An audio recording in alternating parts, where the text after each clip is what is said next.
لیکن کتنے کم نصیب ہے وہ لوگ جو لوگ گرمی کا بہانہ کر کے، جو لوگ بیماری کا بہانہ کر کے، جو لوگ کاروبار کا بہانہ کر کے کہتے ہیں کہ میں روزہ نہیں رکھ سکتا، دھوپ کتنی ہے مولانا، کتنی دھوپ ہے، میں روزہ نہیں رکھ سکتا، گرمی کی شدت کتنی ہے، میں روزہ نہیں رکھ سکتا، میں بیمار ہوں۔ کیا بیماری ہے؟ بخار آ گیا۔ کیا بیماری ہے؟ پیٹ میں درد ہوتا، بھوکا رہتا۔ کیا مسئلہ ہے؟ گٹکے کے بغیر زندہ نہیں رہ سکتا۔ انا للہ و انا الیہ۔ رمضان شریف کا ایک روزہ، اگر کسی کا رمضان شریف کا ایک روزہ اس نے چھوڑ دیا، ایک روزہ اس نے رمضان شریف کا چھوڑ دیا، اس کے بدلے میں زندگی بھر روزے رکھے۔ یہ میں نہیں کہہ رہا ہوں، یہ ہماری کتابوں میں لکھا ہوا ہے، اسلامی کتب میں، اہل سنت کی کتب میں، کتب فقہ میں، کتب احادیث میں لکھا ہوا ہے کہ جس نے ماہ رمضان شریف کا ایک روزہ چھوڑ دیا، پھر اب پوری زندگی روزے رکھتا رہا اس کے بدلے میں، تو جو فضیلت رمضان شریف میں ایک روزہ رکھنے کی تھی، پوری زندگی کے روزے رکھ کر بھی اس ایک روزے کی فضیلت کو نہیں پا سکتا۔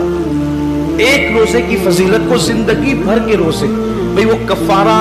قضا، یہ تو سب فقہی اعتبار سے ادا ہو گیا اس کے بدلے، لیکن فضیلت کی بات ہو رہی ہے کہ اس کی فضیلت جو ماہ رمضان شریف کے روزے کی ہے وہ نہیں پا سکتا، زندگی بھر رکھ لے، اور پھر ان کے جبڑے جو آگ کی کینچی سے کاٹے جائیں گے جنہوں نے روزے نہیں رکھے ہوں گے۔ بڑا دردناک عذاب ہے جنہوں نے روزے نہیں رکھے ہوں گے۔ یہ گرمی کا بہانہ کچھ نہیں، یہ سب لنگڑے لولے بہانے، بیماری کا بہانہ کچھ نہیں، کوئی بیماری نہیں۔ ڈاکٹر صحیح کہہ رہا ہے یا اللہ کے رسول کا فرمان صحیح ہے؟ سرکار ابدقرار صلی اللہ علیہ وسلم فرماتے ہیں روزہ رکھو صحت مند ہو جاؤ گی۔ یعنی روزے میں بیماری نہیں ہے، روزے میں شفا ہے، روزے میں شفا ہے۔ آپ دیکھیں اکثر بیماریوں میں ڈاکٹر کہتا ہے کہ کھانے سے پرہیز کرو، کم کھاؤ، بیمار ہو تو اس کو اناج مت دو، بہت ساری بیماریاں جس میں کہتے ہیں اناج مت دو۔ روزے میں کیا ہے؟ بھوکا ہی تو رکھا جا رہا ہے، پیاسا ہی تو بھوکا اور پیاسا رہنے سے کوئی مرتا نہیں، بیماری بڑھتی نہیں بلکہ بیماری کنٹرول ہوتی ہے۔ بلکہ اللہ عز و جل نے انسان کے جسم میں ایسی چیزیں پیدا کی ہے کہ جب وہ بھوکا رہتا ہے، صرف بھوکا رہتا ہے، تو بھوک کے وقت تو وہ کچھ مخصوص مادے نکلتے ہیں جو انسان کی صحت کے لیے بنا مفید ہے، اور اس سے کوئی بیماری نہیں۔ مجھے اچھی طرح یاد ہے میری والدہ کا آپریشن تھا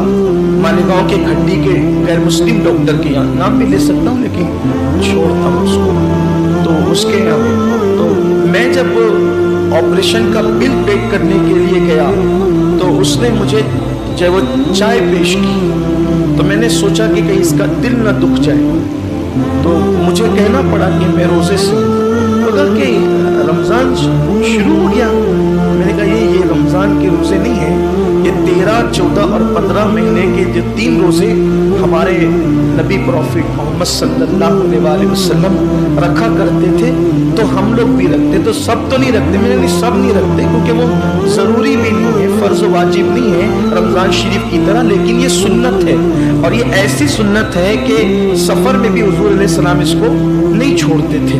اور ہمارے نبی صلی اللہ علیہ وسلم نے فرمایا کہ جو یہ روزے رکھے گا تو اس کے چہرہ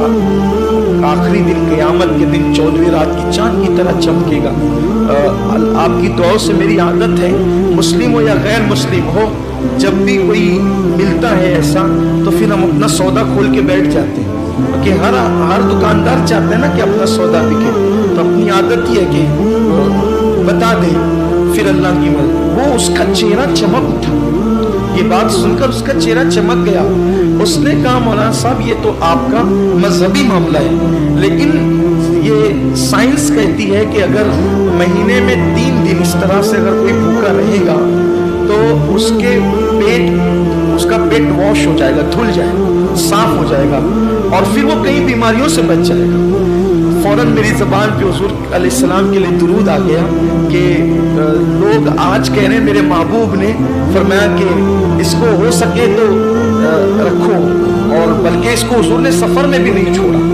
تو روزے کہنے کا مطلب یہ ہے، اللہ تعالیٰ ہم سب کو ریاکاری سے محفوظ رکھے۔ صرف ترغیب کے لیے میں نے عرض کیا کہ آج روزے پر تحقیق ہو رہی ہے، ریسرچ ہو رہی ہے کہ روزہ رکھنے سے بیماری نہیں بڑھتی بلکہ شفا ملتی ہے۔ ہاں، ایسا بیمار، واقعی ایسا بیمار جس کی بیماری اس درجے کو پہنچ گئی ہو کہ مسلم متشرع ڈاکٹرز کہیں ایک مل کر یہ کہتے ہیں کہ روزہ آپ نہ رکھیں، کہیں ایک نہیں بلکہ کہیں ایک کہتے ہیں، تو تب اس کے لیے علماء نے ہمارے اجازت دی، وہ الگ بات ہے۔ لیکن یہ چھوٹی موٹی بیماریاں کہ سر درد ہو رہا ہے، پیٹ درد ہو رہا ہے، بخار آ گیا ہے، ایکسیڈنٹ ہو گیا، پیر میں چوٹ آ گئی ہے، ہاتھ ٹوٹ گیا ہے، ان بیماریوں کے اندر روزہ کیسے چھوڑیں؟ روزہ کہیں اس کیونکہ روزہ اتنی آسانی سے، جو روزے کی برکت جانتا ہے نا، جو روزے کی فضیلت جانتا ہے، اللہ کے حبیب صلی اللہ علیہ وآلہ وسلم نے فرمایا کہ اللہ کا فرمان ہے کہ روزہ میرے لیے ہے،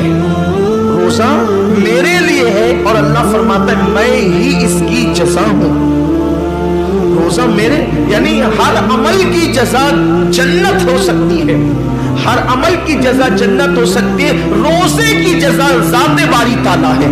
یعنی کہ اللہ اکبر صرف سمجھانے کے لیے کہ کوئی بادشاہ کہتے کہ یہ کام کرو گے تو وہ شہر دے دوں گا، یہ کام کرو گے تو اتنی دولت دے دوں گا، یہ کام کرو گے تو خلعت دے دوں گا، یہ کام کرو گے تو اقتدار دے دوں گا، یہ کام کرو گے تو کوئی لقب دے دوں گا، یہ کام کرو گے تو کوئی خطاب دے دوں گا، لیکن ایک کام اتنا پسند ہے کہ اگر یہ کام تم کر کے آئے تو میں خود تمہارا ہو جاؤں گا۔ بادشاہ کہے کہ میں خود تمہارا ہو جاؤں گا۔ اللہ اکبر، سوچے نا ذرا پھر اس کام کی شان کیا ہے۔ اللہ کہتا ہے کہ روزہ میرے لیے ہے اور میں ہی اس کی جزا ہوں، میں ہی اس کی، مطلب کیا ہے؟ اب مطلب تو اللہ اس کا رسول اس کی مراد جانے، لیکن صوفیہ کہتے ہیں روزے